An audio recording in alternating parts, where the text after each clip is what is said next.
Sve što vas interesuje na jednom mestu. Vaša dnevna doza. Prijavite se. Predsjednik Republike Srbije Aleksandar Vučić uputio danas saučešće porodici, prijateljima i kolegama povodom smrti Suzane Rađen Todorović, urednice BN televizije. U saučešću se kaže: izuzetno me pogodila vest o iznenadnoj smrti urednice BN televizije Suzane Rađen Todorović. Kao vrsna novinarka koja profesionalno umeće kalila tokom teških ratnih vremena, uvek je pokazivala duboko poznavanje politike i prilika ne samo u regionu, već i u širem geopolitičkom kontekstu.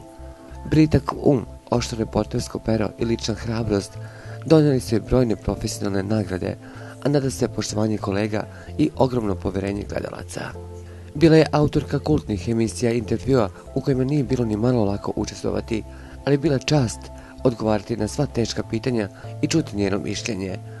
Izražavam duboko saučešće porodici, prijateljima i kolegama Suzane Rađen Todorović. Neka počiva u miru, navodi se u saučešću predsjednika Vučića.